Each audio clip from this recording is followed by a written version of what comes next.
Guys, selamat malam. Ketemu lagi dengan saya Pastor Joshua di YouTube channel saya malam ini. Malam ini saya mau sharingkan kebenaran firman Tuhan yang sangat akan menolong kita dalam keadaan-keadaan seperti sekarang ini, di mana virus corona mulai membuat kita khawatir, bahkan mengambil perhatian kita di saat ini, bahwa Tuhan ternyata sudah punya janji juga buat kita saat kita mulai menghadapi hal-hal yang membuat kita khawatir. Siapa sih yang tidak khawatir dengan keadaan hari ini? Yang bekerja juga mereka khawatir, yang sekolah juga sedikit khawatir, tetapi banyak sedangnya karena libur ya. Dan yang paling khawatir itu orang-orang yang bekerja yang sudah tidak lagi bisa bekerja sehingga penghasilan berkurang, apalagi sudah mempunyai keluarga.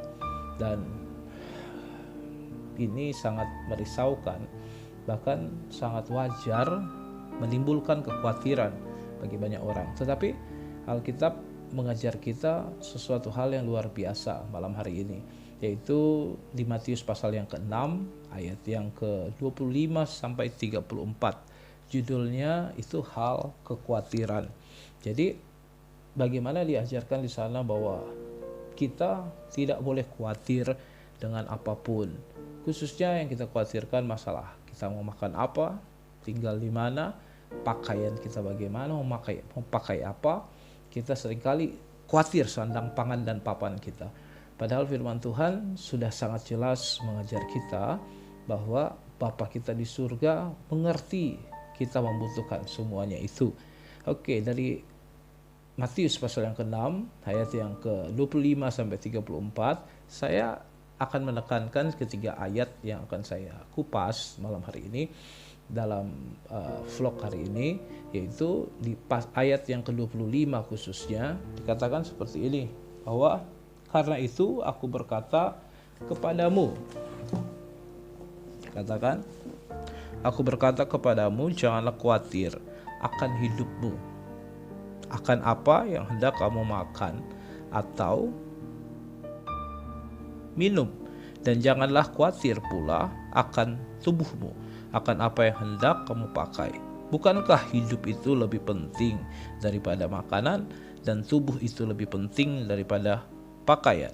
Jadi kita seringkali mengkhawatirkan banyak hal, dan Alkitab mengajar kita untuk tidak khawatir, karena Alkitab mengajar kita kembali lagi mengenai esensi, mengenai mana yang jauh lebih penting di hidup ini, apa sekedar aksesorisnya atau inti kehidupan, yaitu nafas yang Tuhan berikan buat kita. Cuman di ayat yang 25 ini sangat luar biasa, menjelaskan bahwa saat seseorang itu khawatir, maka pengaruhnya sangat buruk dalam kehidupan seseorang itu. Jika kita menjadi khawatir, maka banyak pengaruh-pengaruh buruk yang akan terjadi di dalam hidup kita. Nah, Yesus mengajar kita, bahkan memerintahkan kita untuk tidak khawatir. Kenapa tidak boleh khawatir? Karena gini, kita jangan khawatirkan hal-hal yang Tuhan sudah janjikan di hidup kita. Karena apa yang Tuhan janjikan itu pasti akan Dia genapi. Karena itu Yesus memerintahkan kita jangan khawatir, karena Bapa pasti akan memberikan apa yang kita butuhkan. Itu kalau kita lompat ke ayat yang ke-32 dikatakan Bapamu di surga tahu bahwa kamu membutuhkan semuanya itu. Cuma saya akan beri beberapa hal hari ini. Kenapa kita tidak boleh khawatir? Apa pengaruh-pengaruh buruknya dalam hidup kita? Yang pertama, pengaruh buruk kekhawatiran dalam hidup manusia adalah akan membawa sakit penyakit dalam hidupnya. Orang yang terlalu khawatir akan menyebabkan hidupnya sakit, memiliki sakit, penyakit. Artinya sudah susah memikirkan masalah atau kekhawatirannya menguasai dia, tambah lagi fisiknya sakit, maka itu sangat berbahaya.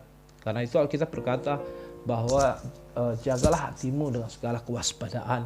Bahkan Alkitab berkata juga hati yang gembira adalah obat, sedangkan semangat yang patah itu mengeringkan tulang. Artinya adalah jangan sampai kita kehilangan semangat, jangan sampai kita menjadi tawar hatinya, sehingga itu membuat kita sakit. Yang kedua dampaknya adalah kita ini akan lebih cenderung merusak hubungan kita dengan yang lainnya. Itu yang kedua, bahwa kita akan bersikap lebih tidak baik dengan orang lain. Kenapa? Kekhawatiran kita menguasai kita. Nah, itu menjadi bahaya yang luar biasa. Itu yang menjadi bahwa makin melebar lagi masalahnya, bukan masalahnya itu makin selesai, tapi makin bertambah lagi. Yang ketiga, kekhawatiran itu akan membawa dampak buruk yang membuat kita, yang ketiga itu akan tidak produktif dalam hidup ini. Orang yang sudah khawatir cenderung tidak akan melakukan apa-apa. Karena itu, saudara, jangan sampai terjebak dalam kekhawatiran di hidupmu. Karena hidupmu pun tidak akan menghasilkan apapun. Apalagi di kondisi seperti saat ini. Yang keempat, itu akan juga membuat setiap kita tidak mampu untuk percaya kepada janji Allah. Sehingga akan lebih sulit hidup ini. Ya, iman kita akan mulai tergerus dan mulai mati. 4 hal ini pengaruh buruk dalam hidup kita jika kita hidup dalam kekhawatiran. Nah, 4 hal ini kalau saudara sedang khawatir hari ini menghadapi banyak hal, saudara mesti renungkan ini, bahwa kekhawatiran tidak akan menambahkan sehasta pun dalam hidupmu, kata Alkitab. Karena itu berhenti buat khawatir. Mungkin saudara berkata, saya tidak bisa lagi memikirkan, masalahnya terlalu banyak, terlalu sulit. Nah, saya mau katakan buat saudara ada jalan keluarnya, yaitu di ayat yang ke-33 dikatakan bahwa carilah dahulu kerajaan Allah dan kebenarannya, maka semuanya akan ditambahkan bagi setiap kita. Bahwa jalan keluarnya adalah saat kita itu menemukan kerajaan Allah, mencari Dia dan menemukan Tuhan, maka ada jalan keluar, maka ada pertolongan. Masalahnya banyak orang Kristen tidak mengerti, tidak bisa memastikan apa dia benar-benar bertemu Tuhan. Banyak orang berpikir sebagai orang percaya ke gereja saja bahwa kita sudah pasti bertemu Tuhan. Belum tentu, saudara. Bertemu Tuhan itu, mencari Tuhan itu memiliki arti yang sangat dalam. Khususnya di ayat yang kita akan baca ini, di ayat 33 dari Matius 6. Carilah dahulu kerajaan Allah dan kebenarannya, maka semuanya akan ditambahkan. Ada beberapa pengertian bagaimana mencari Tuhan, ya, bagaimana cara mencari Tuhan, pengertian mencari Tuhan. Yang pertama adalah mencari Tuhan adalah mengutamakan Tuhan di dalam seluruh kehidupan kita. Jadi bukan hanya ke gereja, bukan hanya beribadah, tetapi punya komitmen mengutamakan pribadi Tuhan, memperutamakan Dia di hidup saudara. Maka saudara pun akan melihat bagaimana saudara akan berjumpa dengan Tuhan, menemukan Tuhan. Saudara mesti punya komitmen untuk jadikan Tuhan yang terutama bagi setiap kita. Yang kedua, bagaimana pengertian kita mencari Tuhan adalah menaruh dalam pikiran kita, memikirkan di pikiran kita tentang kehendak-kehendak Tuhan, tentang keinginannya, bukan keinginan kita lagi. Firman Tuhan berkata, biarlah kita semakin berkurang dan Yesus semakin bertambah. Pikirkanlah perkara-perkara yang di atas, bukan perkara yang di bawah. Artinya adalah yang kedua ini, mencari Tuhan adalah bukan keinginan kita yang ditonjolkan, tapi berserah kepada Tuhan. Bahkan berkata, Tuhan biar kehendakmu yang jadi, bukan kehendakku, bukan kemauanku yang terjadi. Ajari aku mengerti kehendakmu. Itu yang kedua, mencari Tuhan. Banyak kita terkadang lebih mementingkan kehendak kita di hidup ini. Karena itu kita tidak menemukan Tuhan dengan benar. Karena itu kita sulit menemukan Tuhan. Maka yang kedua ini adalah belajar untuk memikirkan keinginannya, kehendaknya. Dan yang ketiga, bagaimana supaya kita bisa menemukan Tuhan, mencari dan menemukan Dia. Yang ketiga adalah kita menjadikan karakter Tuhan itu sebagai pola hidup kita. Bagaimana kita menemukannya? Waktu kita mau punya keinginan menjadi seperti Dia, menjadikan karakter Allah itu sebagai pola hidup kita sekarang. Nah, banyak orang tidak melakukan ini. Harusnya kita menjadikan itu sebagai slogan hidup kita, bahwa menjadi seperti Kristus adalah visiku. Menjadi seperti karakter Kristus itu menjadi mimpi, cita-cita kita. Mempelajari itu siang dan malam, mempelajari firman-Nya. Jadi bukan hanya sekedar gaya-gayaan ke gereja atau rutinitas, tapi punya komitmen untuk meneladani pribadi Yesus. Itulah bagaimana seseorang berusaha mencari Allah, berusaha mencari kebenaran Allah.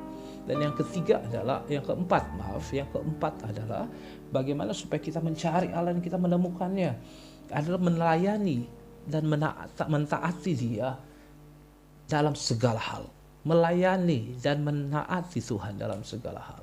Terkadang kita berasanya cukup saat kita sudah ke gereja saja atau menghadiri ibadah, tapi Tuhan mau kita melayani Dia. Tuhan mau kita untuk mentaati Dia dalam segala hal, bukan dalam satu hal saja, bukan dalam satu momen saja, tetapi dalam segala hal. Karena itu, orang yang mencari Tuhan, orang yang menemukan Tuhan, itu pasti akan menemukan Dia. Orang yang mencari Tuhan pasti menemukan Dia. Orang yang datang untuk mencari hadirat Tuhan, bahkan hidup di dalam Tuhan, pasti akan menemukan Dia. Nah, saudara, ini yang kira-kira saya bisa sharing hari ini. Bukan tidak ada jalan keluar hari ini, tetapi kita belum menemukan di dalam Tuhan. Carilah Tuhan, maka engkau akan hidup. Saudara harus benar-benar menemukan Dia, mencari Tuhan, maka saudara akan memperoleh kehidupan di dalam Dia. Dan ayat 34 berkata, kesusahan sehari cukuplah sehari, karena besok berbeda lagi. Karena itu jangan saudara khawatir untuk hari esok. Hari esok punya kesusahannya sendiri, jangan dikhawatirkan. Nah, saudara, yang bikin kita khawatir untuk hari esok adalah karena kita kurang persiapan, kita kurang perencanaan. Dan ada juga orang Kristen yang membuat rencana yang salah dalam berencana. Ada istilah menyebutkan kita gagal berencana, maka kita sedang berencana gagal. Sebaliknya, kalau Anda mau berencana gagal, maka Anda mesti, kalau Anda ingin gagal, Anda jangan usah buat rencana maksudnya. Karena orang yang gagal berencana, dia juga pasti merencanakan untuk gagal hidupnya. Tapi banyak orang punya persepsi yang salah tentang berencana. Banyak orang berencana itu hanya sedikit bisa membuat kita tidak khawatir. Tapi saat rencana kita gagal, kita menjadi khawatir juga. Nah, apa yang buat rencana gagal? Berencana itu biasa kan mempersiapkan lebih dahulu tentang tujuan, tentang target sasarannya, dan tentang caranya, waktunya.